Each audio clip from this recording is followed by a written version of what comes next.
Bila dia dapat 90,000 tu, saya bagi tahu kat kawan saya. At that time juga saya tak fikir panjang. Saya bagi tahu, okey Dot, lipat je. Pusing, masuk lagi.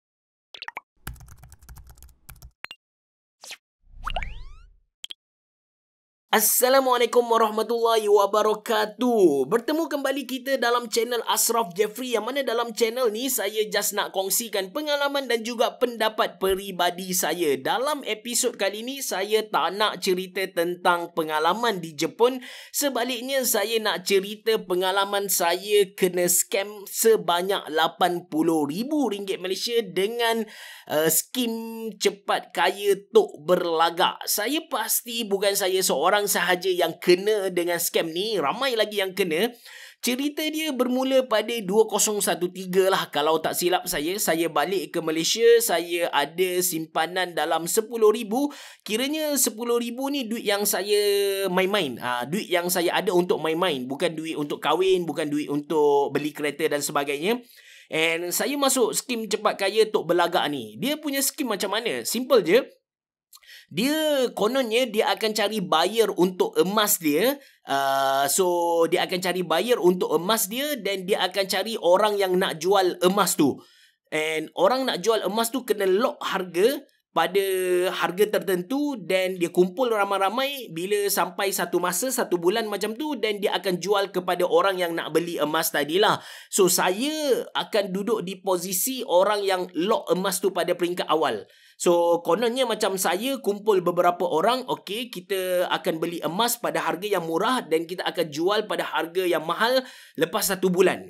Kononnya kita beli ramai-ramai dengan harga kosah, harga yang murah, harga kilang kononnya, dan kita akan jual pada harga standard retail price, something like that. So masa tu saya masuk RM8,000 Malaysia, dan saya dalam masa sebulan saya dapat jual pada RM12,000 Malaysia, dapat RM4,000 Malaysia sebagai untung. And walaupun saya tak boleh brain ketika tu, saya macam benda ni meragukan sebenarnya. Siapa yang nak beli emas pada harga yang mahal? Lepas tu siapa yang nak jual emas pada harga yang murah kan? Masa kan pada peringkat awal tu kita beli ramai-ramai pada harga yang murah, tiba-tiba kita boleh jual ramai-ramai pada harga yang mahal. Dekat situ pun dah nampak something yang pelik. Tapi disebabkan peringkat awal saya successful, saya bayar RM8,000, saya dapat RM12,000, saya dapat RM4,000 extra, saya dapat untung RM4,000. So saya macam, skim ni quite good lah kan, dapat untung. Masa tu muda lagi, so saya tak tahulah apa yang berlaku. Saya masuk RM12,000, saya dapat jual pada harga RM16,000, saya untung lagi RM4,000 lah. Ini lipat kali kedua. So macam, ini boleh pergi jauh ni. So saya pun bincang dengan wife saya untuk buat loan. Loan saya buat RM60,000 Malaysia. So saya top up dengan duit saya tadi RM16,000 Malaysia. Saya masuk dengan berapa tadi? 78,000 Malaysia. Saya masuk sekali lagi. Lipat kali ketiga. Lipat kali ketiga ni saya dapat dekat RM90,000 Malaysia lah. Macam best gila. And saya ingat lagi, masa saya dapat RM90,000 Malaysia tu, saya serahkan kepada kawan baik saya untuk handle duit tu. And dia call saya. Saya dekat Korea ketika tu. Saya dekat Korea melancong dengan wife saya. Dia tanya saya, dia call saya, "Cerah, dah dapat ni RM90,000 Malaysia. Kau nak suruh aku simpan duit ni atau kau nak suruh aku lipat lagi?" Ketika tu tak fikir panjang lah. Kita fikir macam kalau lipat lagi RM90,000 Malaysia ni dapat dalam RM110,000 kan. Macam best gila. Masa tu saya ingat lagi ayah saya dia dah pesan tau. Dia pesan masa saya nak buat loan tu, saya tanya ayah saya dulu. Saya tanya, okey ke nak main benda-benda macam ni kan. Maybe dia dah ada pengalaman. Dia cakap dia tak tahu skim ni. Cuma dia just nasihatkan jangan tamak. So saya tak dengar dia punya nasihat. Bila dia dapat RM90,000 tu, saya bagi tahu kat kawan saya. At that time juga saya tak fikir panjang. Saya bagi tahu, okey Dot, lipat je. Pusing, masuk lagi. Kawan saya dia bukanlah pujuk saya masuk. Tak ada. Dia tak pernah pujuk pun saya masuk. Tapi saya masuk dengan risiko saya sendiri. And saya tak salahkan dia langsung. So masuk, and just the next day, dengar cerita orang atas dah kena tangkap dekat skim ni, Tok Berlagak lah. So Tok Berlagak, duit hilang, ada orang buat lari duit dan sebagainya. Maka duit tu terapung-apung. Ketika tu saya dah cuak dah, mood melancong dekat Korea masa tu dah hilang. Saya dah tak tahu nak cerita macam mana dah ketika kat orang tu. Tapi somehow saya tak adalah macam sedih sangat. Saya macam dah habis dah kena tipu Dia tak rasa sedih sebab dari awal lagi kita macam dah boleh expect benda ni tipu. Tapi itulah kita degil kan, kita tamak dan hilang macam tu sajalah. Duit RM90,000 Malaysia. Sampai sekarang saya masih lagi bayar loan RM60,000 yang saya buat atas nama wife saya. That's why bila ada skim cepat kaya macam contoh yang 2 tahun lepas yang like and share tu, saya bermati-matian fight benda ni sebab saya pernah duduk di bawah tu, which is saya ketika tu nampak macam boleh buat duit benda ni, memang betul dia bukan scam, dia memang legit punya kan. And then dia pun hilang. Saya tahu benda tu skim cepat kaya. Dalam hidup ni dia macam tu lah, tak ada benda yang memang petik jari kita dapat untung yang besar. Benda tu kalau kita fikir senang saja. Kalaulah betul skim tu mampu buat orang cepat kaya, bukan kita yang akan masuk dulu. Bank-bank besar macam Maybank, CIMB, even government pun akan masuk skim tu. Tapi kita tengok syarikat-syarikat besar gergasi macam Genting semua, Berjaya Holding semua tu, diorang tak masuk pun ke dalam skim-skim macam ni. Diorang tak buat pun sebab diorang tahu benda ni tak logik. Kalau benda ni legit, benda ni logik, awal-awal lagi mereka dah sapu dah. Budak-budak macam kita yang duit 100, 1000, 10,000, 100,000, diorang tak pandang pun. Skim-skim ni dia tak akan cari kita punya lah. Tapi dia tahu sebab mereka buat skim cepat kaya, skim tipu orang, so mereka cari orang-orang yang terdesak macam kita lah. Terdesak nak kaya. Bukan terdesak nak duit sangat, tapi terdesak nak kaya. Kita tengok orang pakai Mercedes, kita pun nak pakai Mercedes. Kita tengok ada skim cepat kaya yang mampu jadikan kita jutawan. So kita pun terus masuk benda-benda macam tu. That's why macam saya bagi tahu tadi, bila saya dapati skim cepat kaya macam like and share 2 tahun lepas tu, ramai budak-budak muda masuk, saya buat video, saya kena hentam kau-kau punya. Orang kata saya tipu dan sebagainya.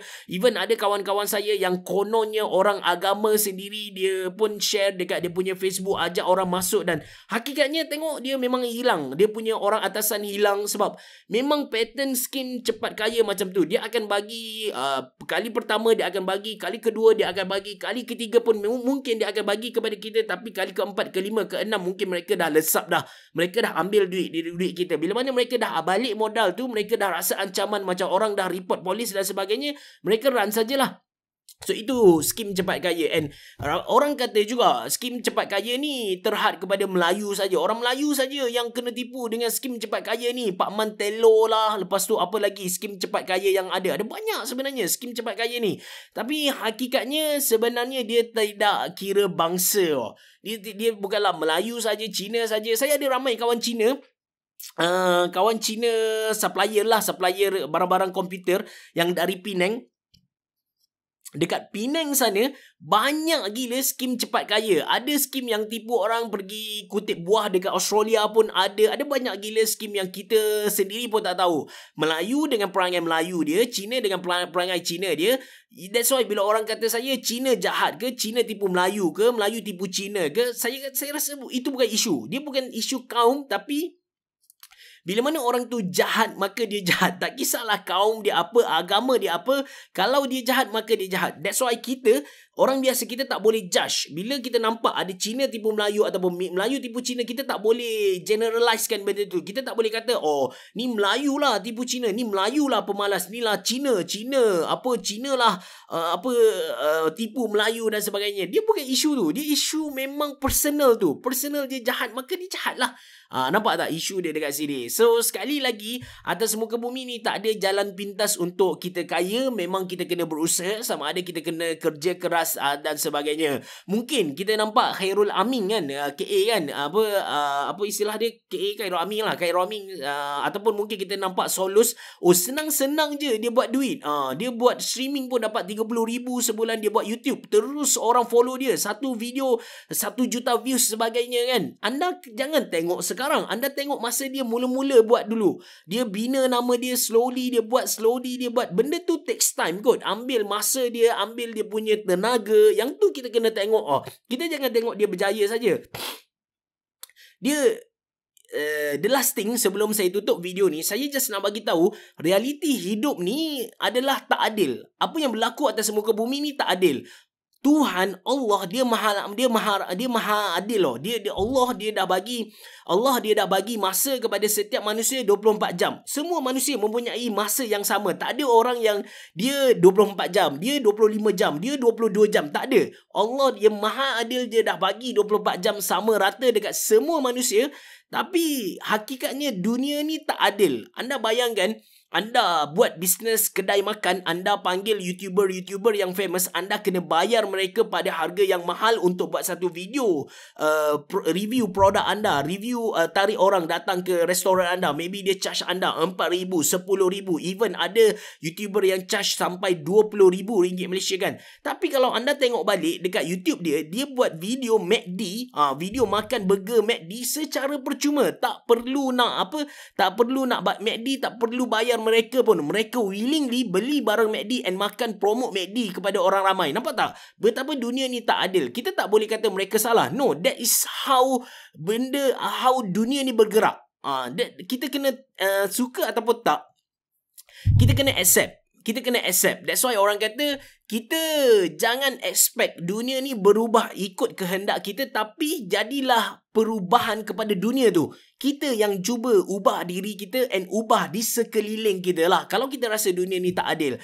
So sama juga balik kepada cerita Khairul Aming ataupun Solus tu. Once mereka dah berjaya berada dekat atas saja, mereka jual saja apa-apa. Mereka nak jual sambal, laku keras. Mereka nak jadi duta, berebut orang datang kan. Kita nak beli iPhone, Asus ROG phone sebagai contoh, kita kena bayar RM3,000 Malaysia. But Solus, Asus bayar dia untuk pakai Asus ROG phone. Nampak tak? Betapa dunia ni tak adil. Tapi kita, macam saya bagi tahu, kita tak boleh bila kita tahu dunia ni tak adil, maka kita pun macam mengamuk. Oh, dunia ni tak adil. Kita mengamuk macam mana pun, kita guling lah atas lantai macam mana sekalipun, dunia ni tak berubah. Apa yang kita kena buat ialah kita kena baiki diri kita supaya kita dapat apa yang mereka dapat. Itulah.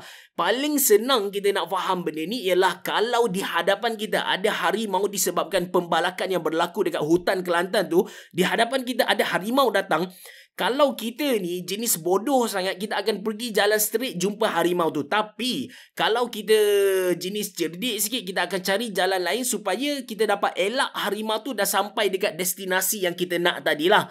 Nampak? The point is, kita tahu dunia ni tak adil, kita jangan merungut kata dunia ni tak adil. No, tapi kita ubah tindakan kita supaya kita pun dapat apa yang kita nak tu. So, itu sahaja untuk perkongsian saya dalam video kali ni. Harapnya anda dapat sesuatu lah. Terima kasih kerana menonton. Assalamualaikum warahmatullahi wabarakatuh. Bereboh.